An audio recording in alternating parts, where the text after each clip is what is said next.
Eh bien, regarde-moi ça. Tu es sur le point de découvrir ce qui se trouve sous la surface des planètes du système solaire. Monte dans ton vaisseau spatial équipé de la plus grande foreuse que tu peux imaginer. Et c'est parti. Tu commences par Mercure. C'est la planète la plus proche du Soleil. À première vue, l'endroit ressemble à notre bonne vieille Lune. Mais après l'atterrissage, tu comprends que c'est juste une illusion. Tout autour de ton vaisseau spatial, il y a des cratères laissés par les météorites. La surface de la planète est parsemée d'énormes collines escarpées. Certaines d'entre elles ont une hauteur de 3 km et s'étendent sur des centaines de kilomètres. Tu commences à forer et tu comprends immédiatement que ça va être compliqué. De fait, Mercure est la deuxième planète la plus dense du système solaire après la Terre. L'enveloppe extérieure de la Terre est constituée de 400 km de croûte solide et de manteaux rocheux.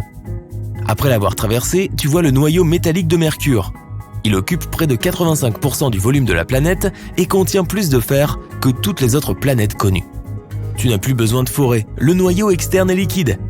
Mais une fois que tu as atteint le noyau interne solide, tu vas clairement devoir changer ta tête de foreuse. La prochaine planète que tu vas explorer est Vénus. C'est la planète la plus chaude du système solaire. Les températures moyennes y sont assez élevées pour faire fondre le plomb. La pression sur la planète est 90 fois plus élevée que sur la Terre. Ton vaisseau spatial voyage à travers d'épais nuages d'acide sulfurique. La surface de Vénus est de couleur brun rougeâtre et elle est extrêmement sèche. Tu atterris au milieu d'une plaine plate et lisse. Ce genre de plaine recouvre les 2/3 de la surface de la planète. Eh bien, tu te mets au travail. La foreuse commence à avancer à travers la croûte. Elle est principalement constituée de basalte et fait près de 20 km de large. La couche suivante est un manteau rocheux fondu. Au bout d'un certain temps, tu as l'impression que ça ne va jamais finir. Ce n'est pas étonnant, il mesure 1900 km d'épaisseur. Enfin, tu arrives au noyau de fer métallique de la planète. Il est énorme, 2 fois plus large que le manteau. Tu vois cette sphère bleue légèrement à gauche ? C'est la Terre. Laisse-la de côté pour le moment, tu y reviendras plus tard. Pour l'instant, Mars semble beaucoup plus intéressant. Brrr, l'endroit est glacial. La température est de moins 60 degrés Celsius. La planète a l'air rougeâtre. Et dès que tu fais ton premier pas sur la surface, tu comprends pourquoi. Le sol est couvert de poussière de couleur rouille. Ces fines particules flottent également dans l'air autour de toi. Dans la majorité des cas, ici, cette couche de poussière fait 2 mètres d'épaisseur. Tu commences à forer à travers la fine croûte de la planète. Elle est composée de basalte. Très vite, tu atteins le manteau. Il est composé d'oxygène, de silicates et d'autres minéraux, un peu comme un dentifrice à base de roches molles. Le manteau de la planète rouge est beaucoup plus fin que celui de la Terre. Il fait tout au plus 1770 km d'épaisseur. Tu sens que la foreuse commence à bouger un peu différemment. Ah, ça doit être le noyau. Il est principalement composé de fer, de nickel et de soufre et mesure entre 1450 et 1900 km de diamètre. Et contrairement au noyau de la Terre, il ne bouge pas. Il est temps de visiter la plus grande planète du système solaire, Jupiter. Près de 1300 terres pourraient tenir dans cet énorme truc. Il y fait aussi une chaleur ahurissante, environ 24 000 degrés Celsius au centre. Mais tu ne peux pas atterrir sur Jupiter parce qu'elle n'a pas de surface solide. La planète est une géante gazeuse, le mot-clé étant ici gaz. Ta foreuse n'a pas non plus d'utilité, du moins au début. En descendant, tu observes le passage d'épais nuages bruns, jaunes, rouges et blancs. Grâce à eux, la planète a l'air colorée et joliment rayée. Tu continues à t'enfoncer vers le centre de la planète. Son atmosphère est composée de gaz d'hydrogène et d'hélium. Bientôt, tu vois l'hydrogène devenir liquide sous l'immense pression atmosphérique. Et en arrivant au centre, ce liquide se transforme en un mélange d'hydrogène métallique et d'hélium. Tu arrives à ce qui ressemble à un noyau. Mais même avec l'aide de ton équipement, tu ne peux pas savoir si c'est une boule de liquide en fusion ou une roche solide qui fait de 14 à 18 fois la masse de la Terre. Peut-être qu'un jour les astronomes t'aideront à répondre à cette question. La planète suivante s'avère exceptionnellement venteuse. Comme moi, je lâche parfois des vents. Les vents sur Saturne soufflent à plus de 1770 km/h à l'équateur. Vu d'en haut, on dirait que la géante gazeuse a une surface solide, brun jaunâtre. Tu passes à travers plusieurs couches de nuages différentes. Et soudain, tu réalises que tu ne peux pas faire atterrir ton vaisseau spatial ici non plus. Saturne est la planète la moins dense du système solaire. Elle n'a qu'un 1/8 de la densité moyenne de la Terre. Si tu trouvais un bassin d'eau assez grand pour contenir cette planète, la géante gazeuse flotterait. Si tu avais continué à descendre, tu aurais peut-être trouvé le noyau de Saturne. Il est probablement rocheux avec de l'hydrogène et de l'hélium autour. Ah, tu t'approches de la géante de glace Uranus. Ce qui veut dire qu'il y aura une surface sur laquelle atterrir. Ou pas. La planète n'est pas solide. Tu traverses la haute atmosphère et tu t'enfonces dans le centre liquide et glacé. La glace, qui représente 80% de la masse de la planète, est en fait un fluide chaud et dense. Elle est composée d'eau, de glace d'ammoniac et de méthane. Cette partie de la planète est parfois appelée océan d'eau et d'ammoniac. Cette glace entoure un noyau rocheux solide.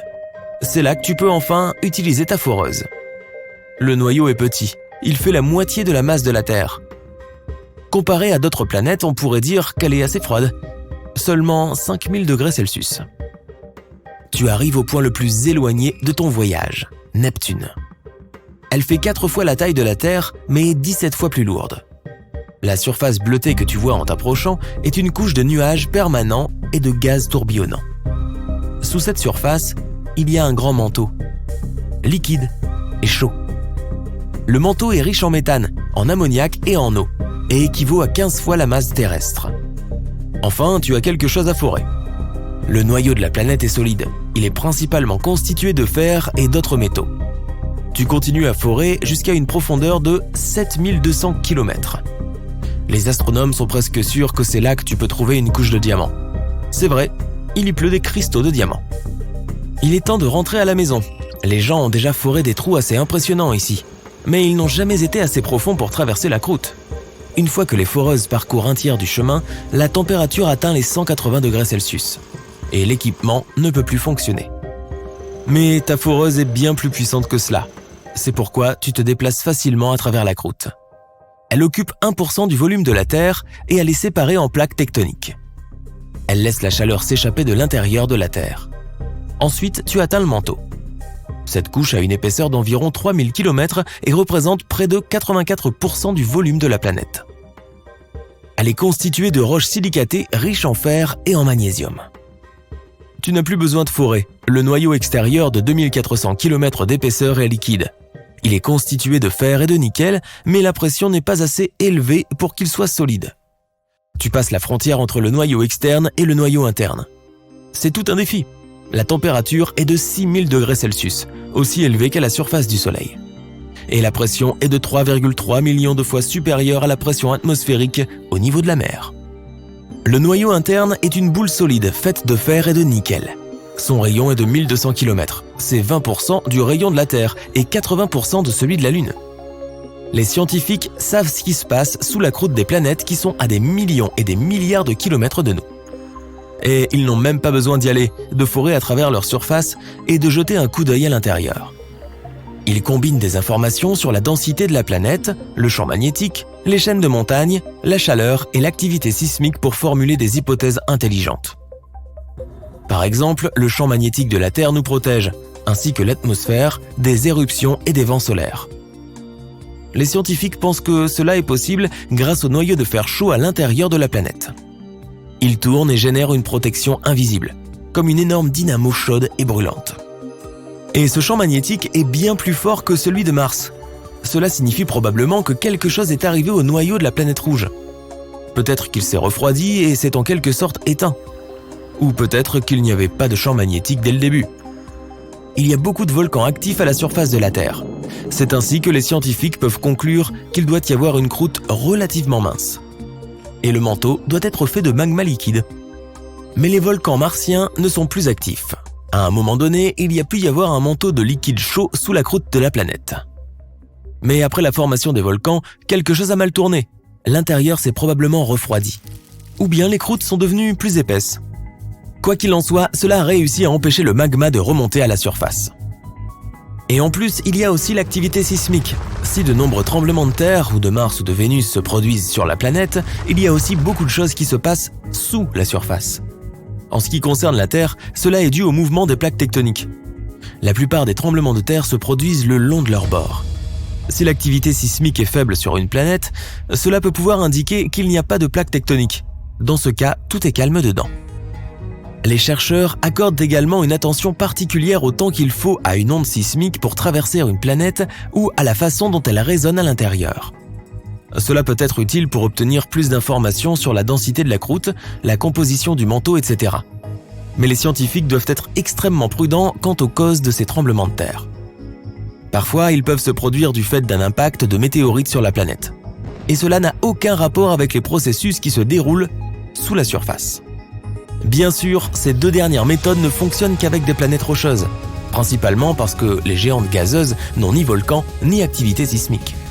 Bon sang, toute cette discussion sur les croûtes fines et les croûtes épaisses me donne faim. Ça te dirait une pizza ? On a voyagé loin jusqu'au noyau de la Terre et dans l'espace. Mais si l'on pouvait combiner ces aventures et découvrir ce qui se cache dans les entrailles des autres planètes et lunes du système solaire.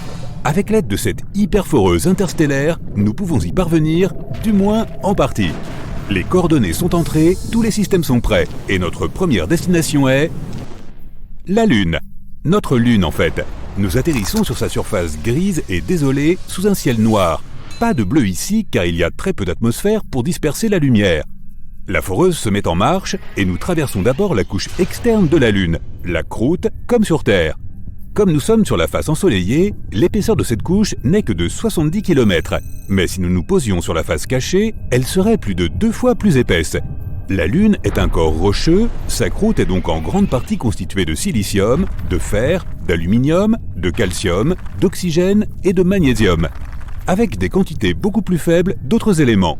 Plus bas, on trouve le manteau, et c'est un voyage long et fastidieux. Cette couche a une épaisseur d'environ 1400 km. Elle se réchauffe au fur et à mesure que l'on s'enfonce, et on y trouve des minéraux composites, le pyroxène et l'olivine. Ils sont composés de fer, de silicium, d'oxygène et de magnésium, dans des proportions différentes. Puis, on traverse les couches dures, et on entre dans le noyau externe semi-fondu. Un autre voyage d'environ 150 km nous attend à travers ce marécage brûlant, et on plonge dans l'océan de fer du noyau liquide. Il fait près de 100 km d'épaisseur, et le métal en fusion menace de nous vaporiser à tout instant. Mais cette foreuse a été conçue pour supporter des assauts impitoyables. Et puis soudain, on s'arrête. Dans les parties les plus profondes de la Lune, il y a un noyau de fer solide qui a une épaisseur de 240 km. On pourrait forer à travers, mais ce ne sera pas nécessaire. Alors on y place juste le drapeau, puis on passe à la planète suivante sur notre liste de forage. Et il s'agit de Mercure. Il faisait déjà chaud à l'intérieur de la Lune, mais à la surface de la plus petite planète du système, ça l'est encore plus. C'est parce qu'elle est si proche du Soleil, bien sûr. Très bien, forons. Mercure possède une coquille externe assez épaisse, qui est à la fois sa croûte et son manteau, et qui s'étend sur environ 400 km de profondeur. Ce n'est pas le voyage le plus fascinant, elle ressemble à la Terre dans plusieurs aspects. Mais ensuite, la foreuse s'arrête et s'enfonce dans une paroi métallique solide. Il s'agit du noyau de Mercure qui a un diamètre de plus de 4000 km. Il occupe 85% du diamètre total de la planète. Inutile d'essayer de forer à travers celui-ci, il est entièrement métallique et extrêmement dense. Passons à la planète suivante, et nous voici sur Mars à présent. Oh, regarde, c'est le coucher du soleil ici, et le soleil rend le ciel d'un bleu brumeux. Mais tu connais la procédure. Je veux dire, on est ici pour forer, et c'est ce qu'on va faire. La croûte de Mars est assez fine comparée à celle de la Terre, seulement 10 à 50 km de profondeur. Mais sa composition est sensiblement la même. Fer, aluminium, calcium, potassium et magnésium.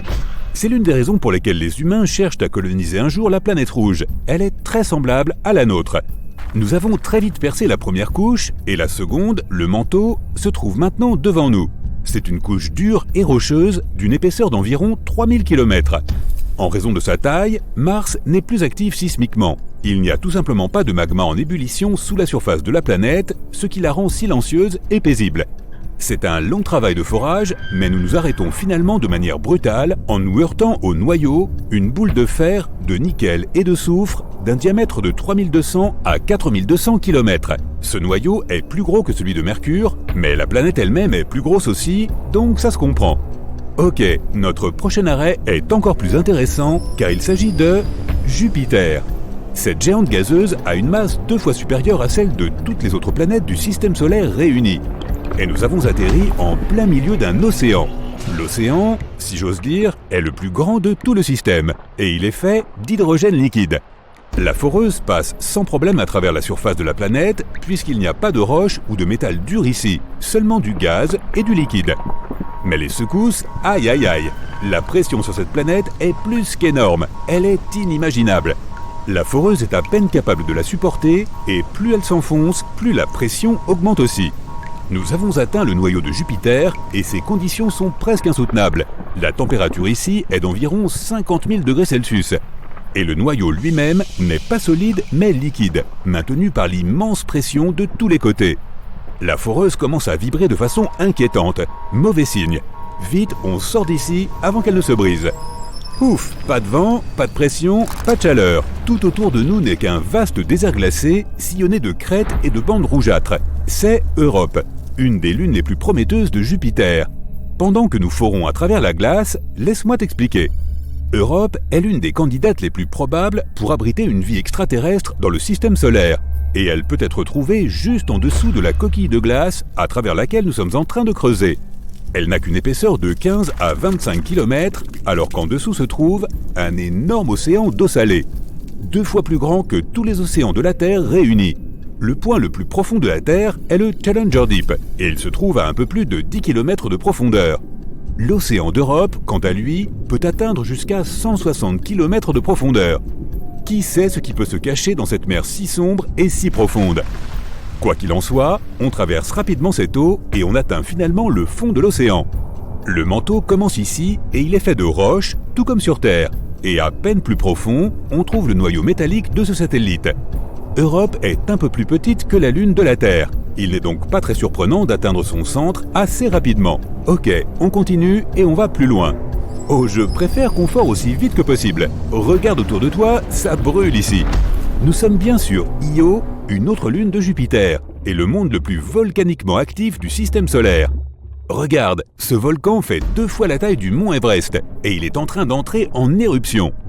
Heureusement, nous sommes déjà sous la surface d'Io, mais ça ne veut pas dire que nous sommes en sécurité pour autant. Tout est en fusion ici aussi, et principalement de couleur jaune et brunâtre à cause des énormes quantités de soufre. La puanteur doit être horrible. Bref, la caractéristique la plus particulière est que tout est toujours en mouvement sur Io, tant à l'intérieur qu'à l'extérieur. Jupiter et ses autres lunes génèrent d'énormes forces de marée, faisant gonfler la surface d'Io de plus de 100 mètres de haut en bas, comme les plus grands tsunamis sur Terre. Sauf qu'ici, ce n'est pas de l'eau, mais de la roche. Plus on s'enfonce, plus ça se calme, jusqu'à ce que l'on arrive au noyau de fer. C'est toujours chaud ici, mais au moins, il n'y a pas de tremblement et de gonflement comme au-dessus. Mettons un autre drapeau et allons au prochain point. Et ce serait bien Saturne, la 2e plus grande planète du système solaire et la plus connue pour ses anneaux spectaculaires. Pas la seule à en avoir d'ailleurs, mais nous y reviendrons. Maintenant, comme tu l'as sûrement remarqué, notre foreuse tombe simplement à travers l'hydrogène et l'hélium gazeux qui constituent la majeure partie de la surface et de l'atmosphère de la planète. Pas besoin de travailler ici, il suffit d'attendre et d'espérer que l'immense pression ne réduira pas notre foreuse en un tas de ferraille. Enfin, la pression est devenue si énorme qu'on se retrouve dans l'hydrogène liquide. Et là, on commence à plonger. Bientôt, on va atteindre le noyau solide de Saturne. Ah, nous y sommes.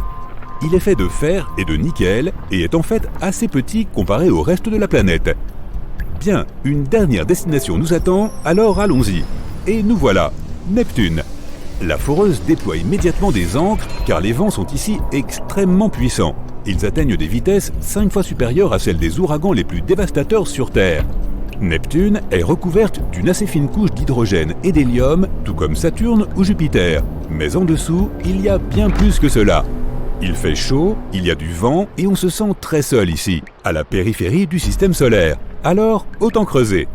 Sous les gaz, on trouve tout à coup une masse chaude et bouillonnante d'eau, de méthane et d'ammoniac. Ouf, ces substances sont chaudes même si Neptune est appelée une géante de glace. Ce nom vient de son noyau. Au plus profond, là où nous nous dirigeons rapidement en ce moment même, une petite boule de roche et de glace trône toute seule. Et malgré les températures ardentes du dessus, la glace en dessous reste toujours froide. Lorsque les planètes explosent, ça peut chauffer très fort. Les atmosphères sont balayées, les morceaux de roche volent en éclats, tout est pulvérisé. L'espace autour devient plus brillant qu'une douzaine de soleils. Tu fermes les yeux et tu te couvres les oreilles. Tes cheveux se hérissent. La puissance brute d'une explosion cosmique est terrifiante. Quelque temps avant l'explosion, tu es en vol stationnaire dans une obscurité presque totale. En dessous, tu vois la Lune, ou ce que tu crois ressembler à la Lune. La surface de cette sphère de couleur claire est parsemée de cratères laissés par des météorites. Tu vois d'énormes collines escarpées qui s'étendent sur des kilomètres. En fait, il s'agit de Mercure, et tu t'apprêtes à la faire exploser. Comme au ralenti, tu regardes la planète voler en éclats. Et puis en un clin d'œil, tu vois un mur de débris se rapprocher de toi. D'abord des fragments de roches géants, c'est tout ce qui reste de la croûte solide et du manteau rocheux de la planète.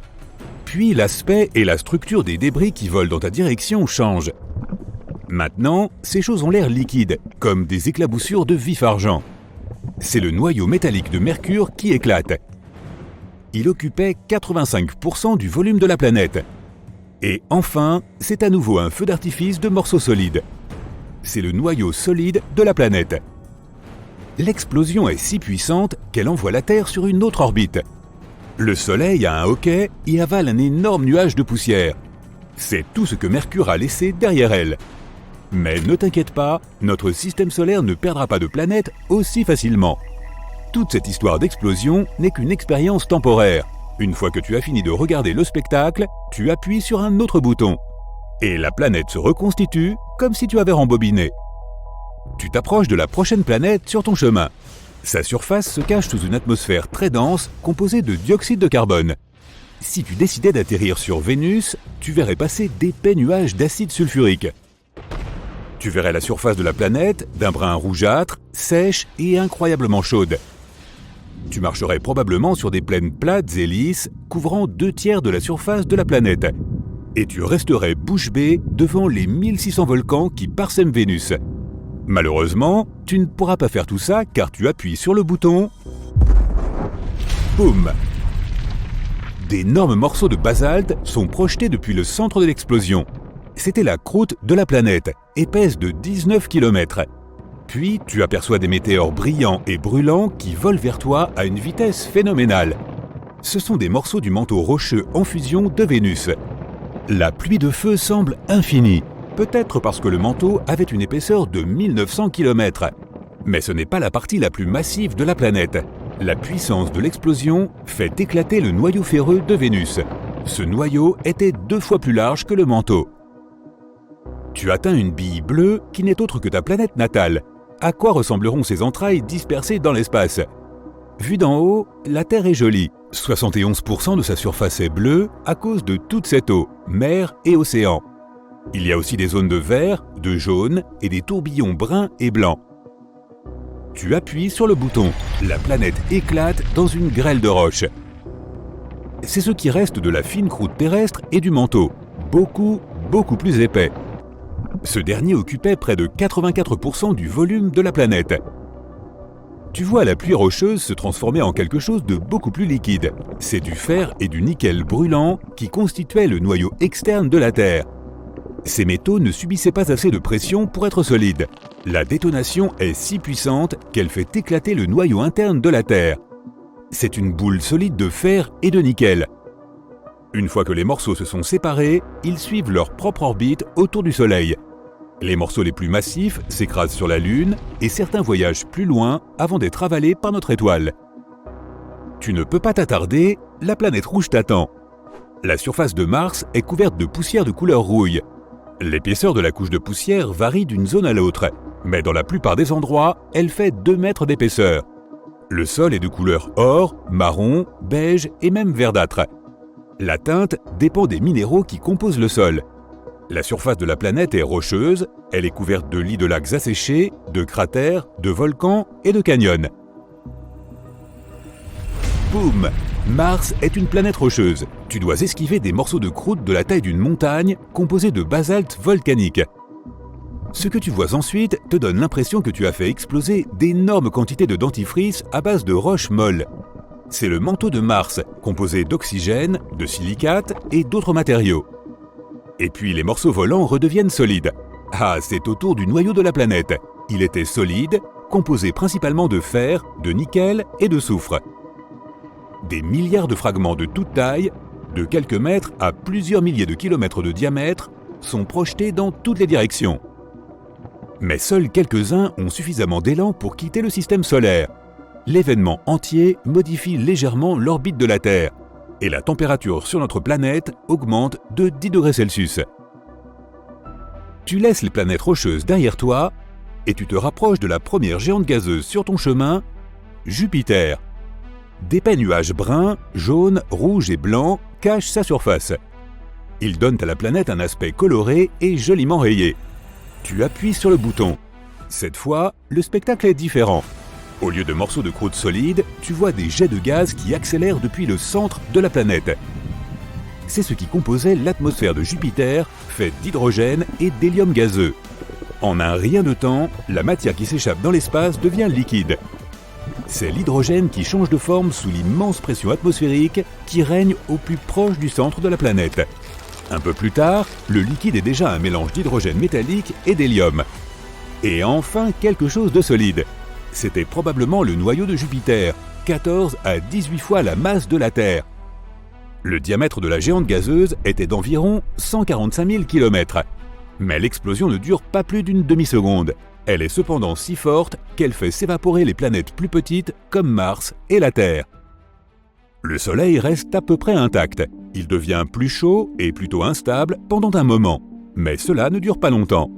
La prochaine géante gazeuse sur ton chemin est Saturne. À première vue, on dirait que la planète a une surface. La sphère brun-jaune, apparemment solide, est entourée de couches de nuages. Les anneaux caractéristiques de Saturne sont impressionnants et colorés, gris, beige et brun.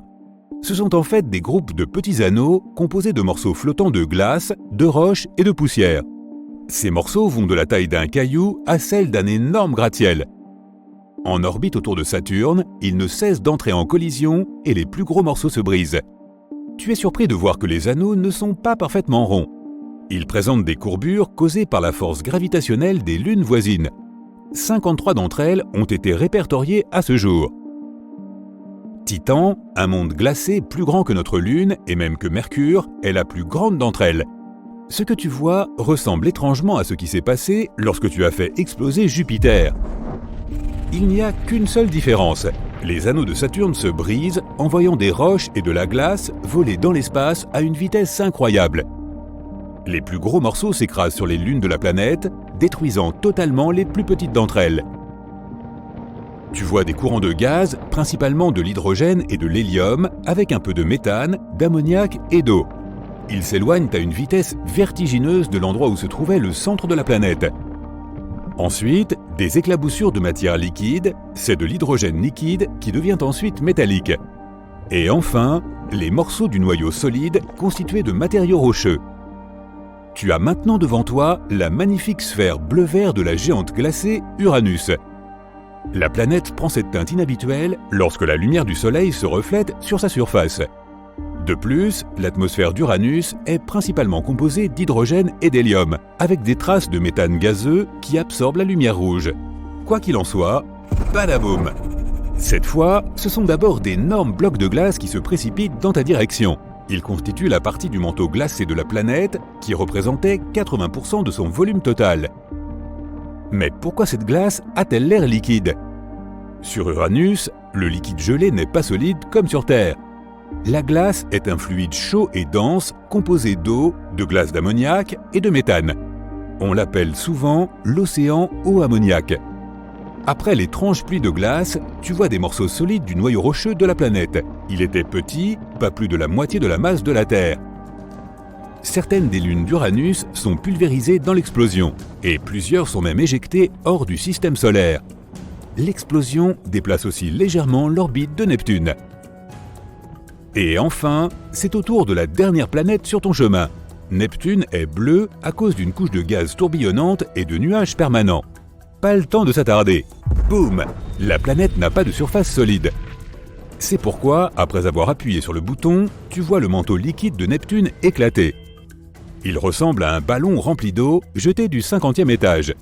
Cela envoie des éclaboussures d'eau, d'ammoniac et de méthane glacé dans l'espace.